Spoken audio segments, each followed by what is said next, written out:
want to welcome everybody to Lean On Me radio show and podcast. And today's guest is Katherine. I met Katherine on an app called Flapper. We've come to know each other very well. She loves to teach and craft and all kinds of wonderful things. But Katherine also has some disabilities. So today I want to have Katherine give a short introduction of herself, and then we'll start the interview process. Go ahead, Katherine. Okay, I'm Katherine Davis. I have had lymphedema, which is a part of the disability, since 2004.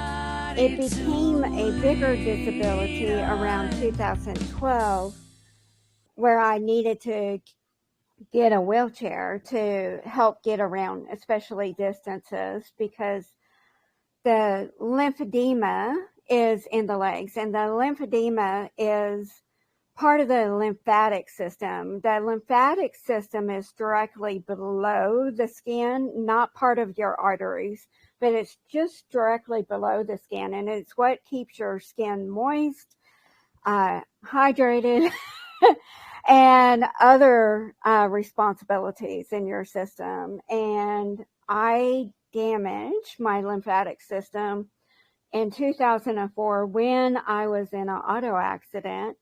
My knees hit the steering wheel, and I didn't discover that I had lymphedema until a month later when my legs were still swollen. And I went back to the hospital and said, they're not going down. You said they were going to go down. And ever since then, I've had lymphedema, and it's a challenge each and every day because sometimes it swells more due to maybe something that I eat or an activity that I did or didn't do. If I get into a hot tub, for example, it swells the limbs. Although I enjoy the hot tub, I have to avoid it. I have to be on a diet that is very anti-inflammatory,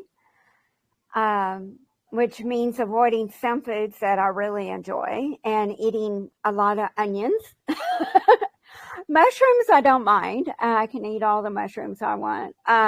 But foods that are specifically anti-inflammatory and spices that are anti-inflammatory, such as turmeric and some other spices.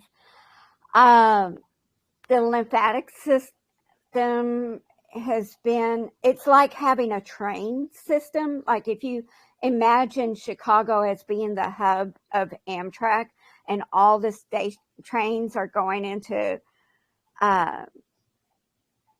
the Chicago hub, and it breaks. So then the trains can't move forward to their next destination. It's the same thing. If your lymph node, which would be the hub, breaks, then your lymphatic fluid can't go forward. And that's what causes the swelling. I do enjoy crafting. I enjoy gardening. I enjoy all kinds of things. I enjoy having my turtles. And as far as any other hindrances, I do have some anxieties, which were caused by being in a Walmart during a school frantic thing. And since I'm in a wheelchair, I didn't have control over the situation. And I went into the school supply area to just get a pen, another set of pens, and because mine were running low on ink. And everybody was reaching above me and below me and around me, and they didn't care that I felt trapped. And I came out of that aisle, and my husband saw me with my eyes very wide. And he says, come here. He recognized what was going on. The cashier says, do you want plastic or paper? Back in those days. And I was like, I do not care. Just get me out of here. Whatever is the quickest. Right. And I totally understand. I mean, that can be a scary situation. And, I was going to ask you, how you got around, but you already brought up the wheelchair. I know that you're not in the wheelchair continually. So you want to explain a little bit about how you get around and, when you're able to do certain things and when you're not? Yeah, sure. Well, the wheelchair is mainly for stability, and I have gotten to the point where I do use it around the house a little bit. Like if I'm trying to cook, it's hard because it's like a galley kitchen and you don't have enough room to really move around. But and the main thing is to increase my mobility and being able to get out of the house. It enables me to go to the grocery store independently, go to the library, and even work part-time. I work part-time at Home Depot. I oftentimes are talking to customers all over the store. I know the store backwards and forwards. I know what a pancake is and what biscuits are, even in a Home Depot environment. It's not kitchen things. But it's been interesting. And in order to have the wheelchair be more mobile with me, I have to have a lift in the van. And if that doesn't work properly, then I'm stuck again. I don't know if you're familiar with the Austin area, but I live like out on the outskirts of it. And there's a farm to market road, and there are no sidewalks on it. So I if do I know a were little to bit. try to get out, it would be like on the shoulder of a road, and shoulders are not flat. And cars speed by, so it's not safe. So then I feel isolated if my lift's not working or my wheelchair's not working. Right. I live in Livingston, Texas. So I know a little bit about Austin. I've been through it numerous times. Haven't been there very long, but I do understand what you're talking about.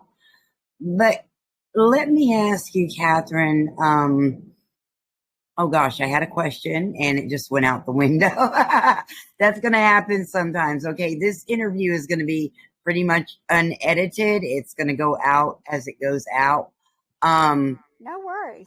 But I wanted to ask you, I know what it was. I wanted to ask you about, because you were saying in the beginning how you didn't know that you had lymphoma until after you had the accident.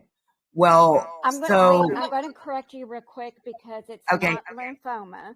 Lymphoma is a cancer. I have lymphedema. I'm sorry. No, I just wanted to clarify that before people thought, oh, no, she has cancer. No, I don't have cancer. I'm just clarifying that. Right. And the only reason I said that is because my son-in-law actually has lymphoma, and I just, I was thinking lymphoma and it's lymphedema. So with that being said, you had mentioned that you didn't know you had it till after the accident. Now, is this something that happened because of the accident, or you had it prior and it didn't start showing its ugly head until after you had the accident? And is it something that is hereditary? Okay, so there are two types of lymphedema. There's a primary and a secondary. Secondary is if you have some kind of trauma, like in a car accident or a sports injury.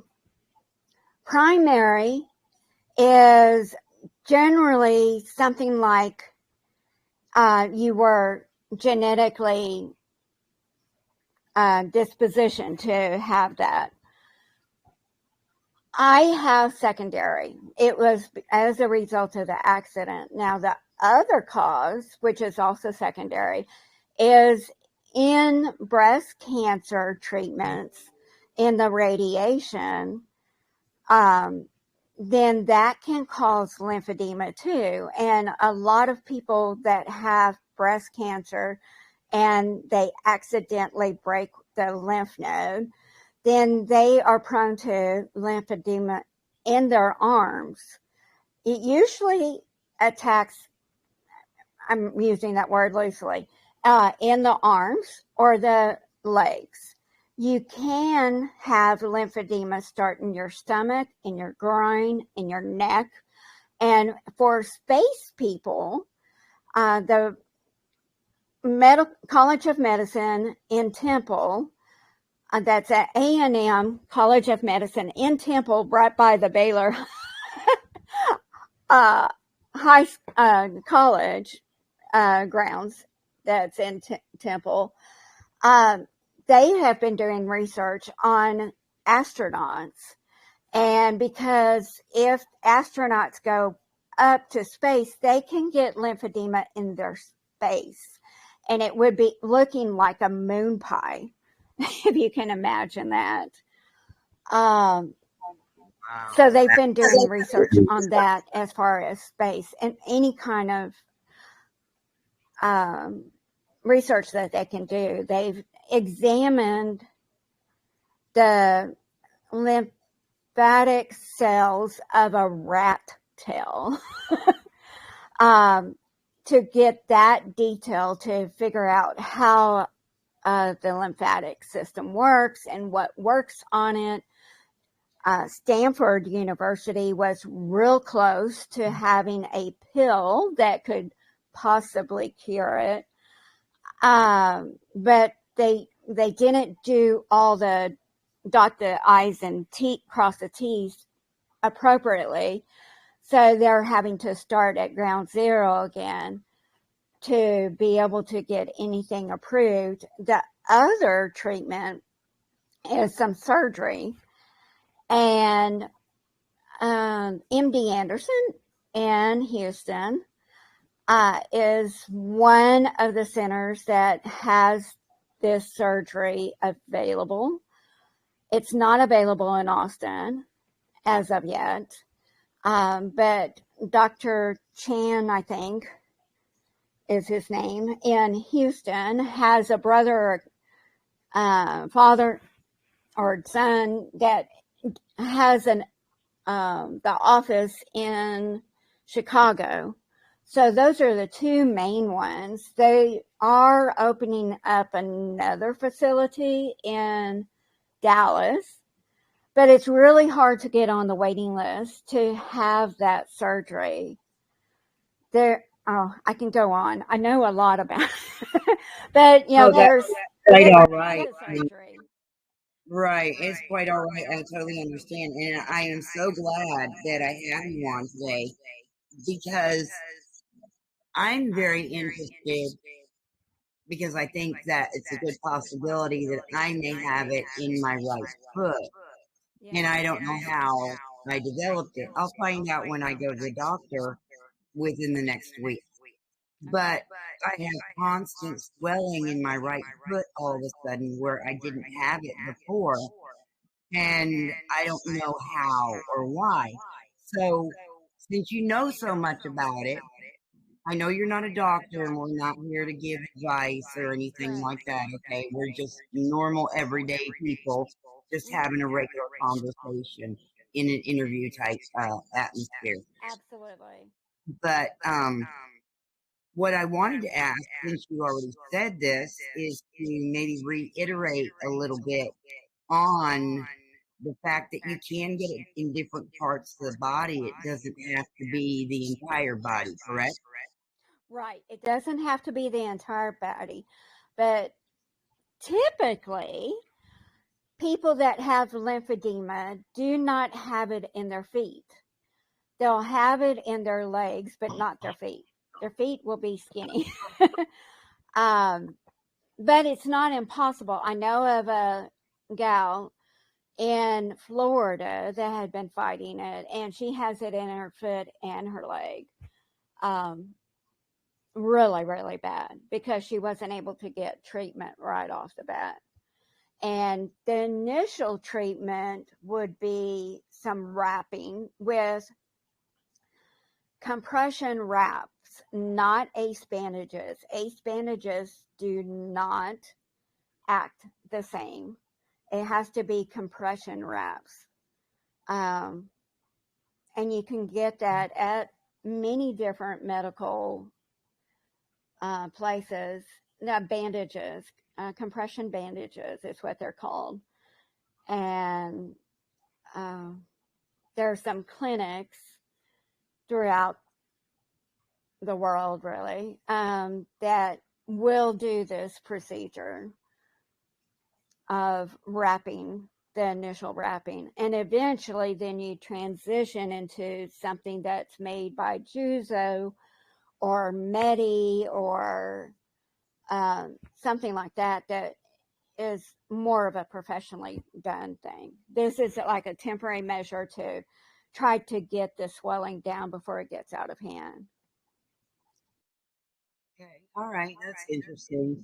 Let me ask you one more question about this and then we'll move on to, the things that you do to overcome the lymphedema on a day-to-day basis. Is there any discoloration from it in the areas that you have it, of the skin or? As a rule, I don't have it like in all areas where it's affected, but there's one area that near my right ankle area that can get very purplish if it swells too much. So I have to really keep an eye on it because when it swells really bad, then you're prone to easily be scratched, and that scratch can turn into a wound really, really fast. And you don't want to wound because it takes a lot of extra care to do. Right, right. That makes a whole lot of sense. Okay. So, Catherine, you said you had suffered from some depression and stuff because of it. What are some of the things that you do to overcome your disability and get you out of that depression? Because I know that you love crafts and different things like that. Let's talk a little bit about that now. Well, I do also have what's called a pneumatic pump, and that helps to keep the fluid. And I do that. It keeps the fluid moving. It's like having a massage lymphatic drainage, manual lymphatic drainage massage, which is a very light massage to get the lymphatic system moving. And I do that 2 or 3 times a week, and that helps to manage it, as well as wearing some wraps, compression wraps. But aside from that, I try to be involved on social media, try to be connected with the world around me, try to avoid being isolated. I do try to get out in my garden. That's a happy place for me. I also do crafts, and that's another happy place for me. I used to love cooking, but it's so difficult to get in there and really enjoy doing that process. And I'm always worried about maybe burning my legs or something if I'm trying to do anything on the stove. But I do have, and the music is another happy place for me. And getting out into the parks, and just being around people. Sorry, my grandfather's clock's going off. That's totally fine. And that's a lot of what I do too. I spend time on social media. I connect with other people.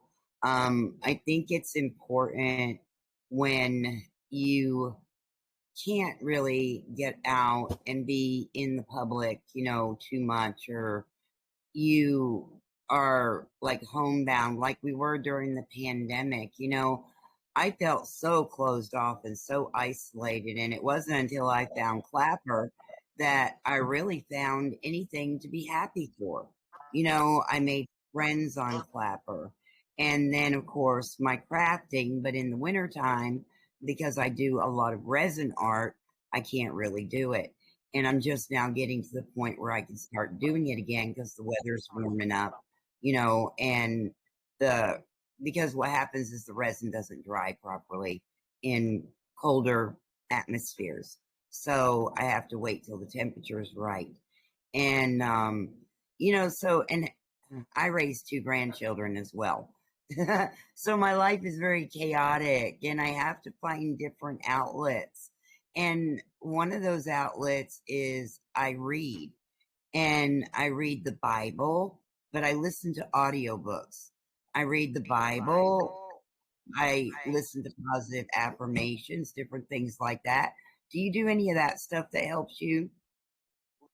Well, yeah, I have Audible. I love Audible because I can read a lot of books. One of the things that my mother also enjoys doing is, and she's 87 and she's been in the assisted living / hospital for the past year. And she loves reading, but she loves reading with the book, the Audible or CD audio of it at the same time, which is very interesting. Like if you're reading about the when the Crawdaddy Sings, or what was it? That book by Delta something. But if the audio is in the Louisiana dialect, so you feel like you're right there and you're understanding all the terms immediately. The French language and everything that's spoken there.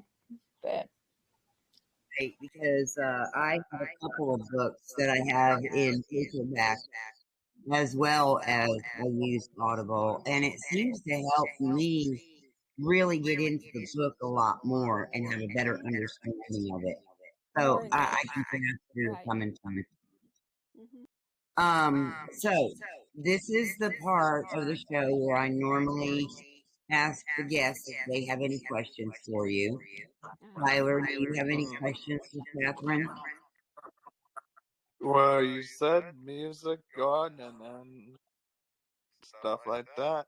So, what kind of music do you listen to, and what do you like to grow in your garden, and what kind of fruit do you like to eat? Okay. Start with music. I played the piano for 25 years. I haven't played the piano in I don't know how long. I started learning at classic music. My favorite composer is Bach. I love Bach when I play the piano. I did change piano teachers after a point of time and learned a little bit of jazz. So I love that. This summer, because I'm having problems with my teeth, and I may not be able to speak very clearly this summer during this process, I'm going to rent a piano and have it delivered to me so I can refocus on building up my skill set with the piano.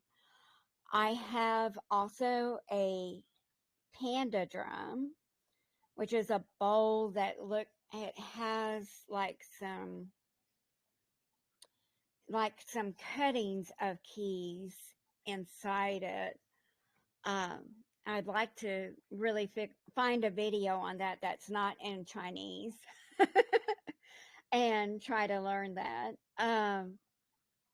I don't care for rap, only because so much of that music is very derogatory, and I come from an domestic violence 2 domestic violence marriages, and I have also worked for 7 or 8 years at the National Domestic Violence Hotline, took over 50,000 calls, have heard so much. So every time I hear some of the rap music and it gets in that derogatory thing, I'm like, I don't want to hear it. And I hate that a lot of younger folks are listening to that and are being influenced by that. And I don't know how much of that is creating additional domestic violence environments, situations. Rita, you may know where I'm coming from on this, I have but to agree. I have to agree. yeah. But so the rap music I stay away from, and I love some of the beats on it and the tunes on it. I just don't like the lyrics of it. If that makes any sense at all. But Yes. most other music I am perfectly fine with. There's some that my husband is a big Metallica fan. I'm not so much of a Metallica fan, but I like Queensryche, which plays similar music. Anyway, but I have a pretty diverse So what liking. about gardening? I would ask you about gardening as well. Oh yes, gardening. Right now I have planted rosemary, tomatoes, a Tabasco plant. I have a ZZ plant, which is not food, but and I have a lantana plant that I planted, which will be huge, and that's more for the butterflies. I planted elephant ears for some big green space. I have a bunch of herbs like oregano, mint, um, bees balm, and a couple other things. Oh, and I have some jasmine. Wow. Yeah. Yeah, And I live in an apartment, so I have taken over half of the courtyard. The other half of the courtyard is taken by my other neighbor. I hear you. I got me a tower garden because I wanted to I start have one. growing I some need a stuff. new pump for it. Oh gosh, I'm loving it. I mean, my plants are looking beautiful, and I've got They let's see, do I've got really bell well in there. peppers, Yes. I've got lettuce, I've got tomatoes. I don't know what I have, but I've got so much planted on there. I can't wait to see when they get bigger. Oh, it'll get big. I mean, it's amazing the hydroponics on that tower garden. How well the tower garden helps the sustainability of our lives. And Tyler, what was the other question? What asked is your favorite food? What do you like to eat? Well, I had a gastric bypass in 2016, so I can't eat any meats, but I love seafood, and my favorite is salmon and shrimp. I love oysters, but the meats I just can't do. I love cheeses. Some of the vegetables I can do, and they have to be soft. Again, because of my teeth issue, also that I can't chew certain things. So I'm limited in some aspects. Yep, that's understandable. That is understandable. Yeah, and that's me too. And I'm not a real big meat eater myself. I prefer the vegetables and different things like that. Um, so Catherine, if you have anything to add, go ahead and add it now. Anything that maybe we didn't ask you or think to ask you. I'd like to have you back at a later date to, if you feel comfortable, okay, talking about some of the domestic violence that you went through and, how you got to where you are today, going through all that and overcoming. But if you have anything to add right now, go ahead and add it. And then we're going to do the closure and we'll get this up and running. That sounds great. Yes, I would be more than happy to come back and talk about that. The lymphedema, it's really important that people take a look and don't dismiss if they are experiencing swelling in any part of their body. I had a nephew that had it in his groin area. I don't know exactly how do you route that, but that would be a little difficult. But he's gotten past that. There's many people, the hope is that there are many people that are able to manage it and are able to move forward. Some of the restrictions with the surgery, they want to have a BMI less than whatever, and you're like, but all that weight is in my legs.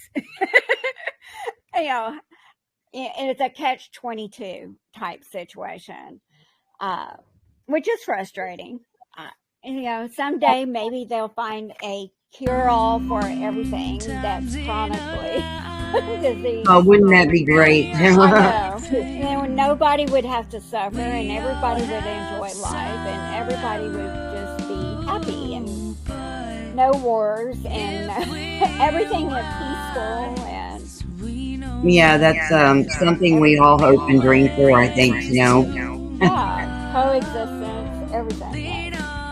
Right. Well, Katherine, it was really, really good to have you here today. I really appreciate your time. And I just want to thank all the guests for being here today. And Tyler, thank you for the questions that you asked. And thank you for being here.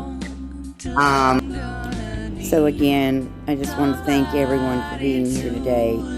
And we will see you in the next one.